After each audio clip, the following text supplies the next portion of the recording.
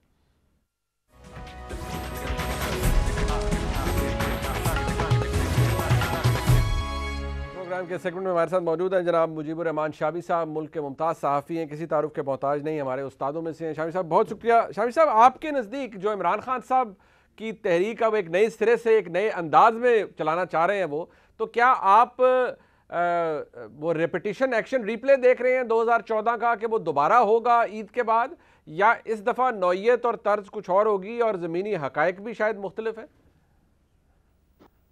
دیکھیے 2014 میں تو وہ کچھ حاصل نہیں کر پائے تھے، ان کو 4 سال انتظار کرنا پڑا تھا. ٹھیک. اور اب بھی اگر وہ اپنے آپ کو نہیں سنبھالیں گے اور سسٹم کے اندر رہ کر کام کرنے کی عادت نہیں اپنائیں گے اور اپنی طاقت کو مجتمع نہیں کریں گے تو ان کے لیے مشکلات پیدا ہوں گی. اور ابھی یہ جو جلسے آپ کو نظر آ رہے ہیں اور مظاہرے نظر آ رہے ہیں، ان کو الیکٹورل وکٹری میں تبدیل کرنا ایک بہت بڑا امتحان بھی ہوگا، ایک بہت بڑا چیلنج بھی ہوگا، اور یہ آسان کام نہیں ہوگا. تو عمران خان صاحب کو اپنے آپ کو بڑی اسٹریٹجائز کرنے کی ضرورت ہے. وہ اپنی حکمت عملی تیار کریں اور ادھر ادھر تلوار جو ہے لہرانے سے کام بنے گا نہیں، بگڑتا چلا جائے گا. مجھے یہ خدشہ ہے. شامی صاحب، عمران خان صاحب الیکشن کمیشن پر تنقید کر رہے ہیں، انہوں نے بہت بیشک مؤدبانہ انداز میں لیکن عدلیہ پر بھی تنقید کر دی. گو کہ انہوں نے یہ ضرور کہا کہ اسٹیبلشمنٹ کے حوالے سے، فوج کے حوالے سے بات نہ کی جائے، لیکن آپ نے دیکھ ہی لیا فواد چودھری صاحب نے کہا ہماری حکومت اس لیے گئی ہمارے تعلقات فوج سے اچھے نہ رہے، اور ساتھ ہی عمران خان صاحب نے لاہور کے جلسے میں آخر میں کہہ دیا کہ غلطی ہو گئی ہے اب اسے سدھار دیجیے، سدھاریں اور الیکشن کروا دیں. تو جب اس طرح کا تاثر وہ اور امپریشن وہ کریٹ کر رہے ہیں تو زمینی حقائق تو آپ مجھ سے بہت بہتر سمجھتے ہیں مختلف ہیں. عمران خان صاحب کو اس کا فائدہ ہوگا، وہ اپنے جو مطالبہ، ان کا واحد مطالبہ الیکشن کا، وہ کروا پائیں گے، دباؤ ڈال پائیں گے، کیونکہ وہ فیروشیس کمپینر تو ہیں. دیکھیں منیب صاحب، الیکشن تو ہونا ہے. اگر آپ حالات اتنے خراب کر دیں اور جذبات کو اتنے بھڑکا دیں کہ پھر الیکشن کو کوئی نتیجہ جو ہے وہ بھی آپ کو متنازع بنا دیں یا آپ اس نتیجے کو متنازع بتا دیں، تو پھر کیا حاصل ہوگا؟ تو مجھے ذاتی طور پر کوئی خوشی نہیں ہے عمران خان صاحب کی حکومت کے خاتمے سے. کاش وہ اپنی مدت پوری کر لیتے اور ایک فطری طریقے سے رخصت ہوتے. لیکن جو کچھ ہوا ہے، انہوں نے جس طرح اپنے اتحادیوں کو اور اپنے حلیفوں کو اور اپنے سرپرستوں کو ناراض کیا ہے، پھر اس کا نتیجہ جو ہے وہ سامنے آ گیا ہے. تو اب بھی میں سمجھتا ہوں کہ ووٹ حاصل کرنا، دیکھیے 32% ووٹ تو انہوں نے گزشتہ انتخابات میں حاصل کیے تھے، اور ان 32% نے کوئی نتیجہ برآمد نہیں کیا تھا. ان کو ایک پوزیشن بنانی پڑی تھی، اور ان کے مخالف جو ہیں، جو آج وفاقی حکومت بنائے ہوئے ہیں، وہ 68% ووٹ جو ہیں انہوں نے حاصل کیے تھے کم و بیش. تو یہ بات سمجھنی چاہیے کہ وہ ایک بڑی طاقت ہیں، لیکن اس کا مطلب یہ نہیں ہے کہ کوئی دوسری طاقت موجود نہیں ہے. تو یہ پارلیمانی سیاست جو ہے، جو ہمارا دستوری ڈھانچہ ہے، یہ تقاضا کرتا ہے کہ ایک دوسرے کو تسلیم کیا جائے، ایک دوسرے کے ساتھ زندہ رہنے کا فن سیکھا جائے یا گر سیکھا جائے، اور اسی طریقے سے ہم آگے بڑھ سکتے ہیں. وگرنہ لڑنے بھڑنے سے تو کچھ حاصل نہیں ہوگا. خان صاحب کم و بیش 4 سال تک یا پونے 4 سال تک اپوزیشن کی اپوزیشن بنے رہے، اور وہ اپنی ایک مہم جوئی کی کیفیت ان پہ طاری رہی، لیکن بالآخر کیا نتیجہ نکلا؟ تو انہیں اپنی غلطیوں کا احساس کرنا چاہیے، جائزہ لینا چاہیے، اپنی صفحے اثر نو ترتیب دینی چاہیے، اور پھر اپنا راستہ کشادہ کرنا چاہیے. شامی صاحب، عمران خان صاحب نے پاپولر سپورٹ تو حاصل کی ہے، جلسوں میں لوگ آ رہے ہیں، ان کا بیانیہ بک رہا ہے، وہ جسے کہتے ہیں انگریزی میں ٹیپنگ دا رائٹ ایموشنز. وہ لوگ ان کے ساتھ یہ سمجھتے ہیں کہ یہ امریکی سازش کے تحت ہی اور لوکل کنٹریبیوٹرز کی وجہ سے عمران خان صاحب گئے. سرپرستی کا ایلیمنٹ بہت اہم ہے ہمارے ملک کی سیاست میں. تو کیا آپ کو لگتا ہے کہ بہت دور جا چکے عمران خان صاحب، یا سرپرستی دوبارہ بھی میسر ہو سکتی ہے انہیں؟ یہاں تو منیب صاحب، چہرے بدلنے سے ہر چیز تبدیل ہو جاتی ہے. تو آج کی جو حقیقت ہے، کل وہ کیا روپ دھارے گی یہ ہم کچھ نہیں کہہ سکتے. ہمارے دیکھتے ہی دیکھتے کتنے صفحے پھٹے ہیں، کتنی حقیقتیں تبدیل ہوئی ہیں، کتنی پسند اور ناپسند جو ہے اس میں تبدیلی آئی ہے. تو کل کچھ بھی ہو سکتا ہے. لیکن بنیادی بات یہ ہے کہ خان صاحب کو اس بیانیے سے گریز کرنا چاہیے جو ریاست کو اور ریاستی اداروں کو خوف زدہ کر دے، جو ریاست کو کسی دلدل میں پھنسا دے. اب وہ خارجی تعلقات کے حوالے سے جو مہم جوئی کر رہے ہیں، اس کی متحمل نہیں ہو سکتی پاکستانی ریاست. اس کے بڑے الجھاؤ پیدا ہوتے چلے جائیں گے. تو خان صاحب کو اپنی طاقت کو سنبھالنا ہے. اور دیکھیں، اس بات سے تو کوئی انکار نہیں کر سکتا، ان کی ایک بڑی اپیل ہے، ان کی ایک بڑی طاقت ہے، اور بڑی تعداد میں لوگ ان کے ساتھ ہیں، اور نوجوان بڑی تعداد میں ان کے ساتھ ہیں. لیکن اس سے بھی آپ انکار نہیں کر سکتے کہ ان کے مخالف بھی اپنا ایک وجود رکھتے ہیں. تو یہ نہیں کہہ سکتے کہ وہ ویٹو ان کے پاس ہے. ان کے پاس ویٹو نہیں ہے. اگر ویٹو ہوتا تو آج یہ صورتحال پیدا نہ ہوتی. تو ان کے مخالف جو ہیں ان کو بھی سمجھنا چاہیے ویٹو ان کے پاس بھی نہیں ہے. تو یہ تو دیکھیے، دونوں کو، مخالفین کو بھی اور خان صاحب کو بھی، ایک دوسرے کے ساتھ گزارا کرنا ہوگا. پاکستان افغانستان نہیں ہے، پاکستان لیبیا نہیں ہے، یہ شام نہیں ہے، یہ عراق نہیں ہے. یہ ایک سٹرکچرڈ سوسائٹی ہے، کانسٹیٹیوشنل سٹیٹ ہے. اس میں ادارے ہیں، اس کا دستور ہے، ہمارا ایک سسٹم ہے، اور ہم انہی کی وجہ سے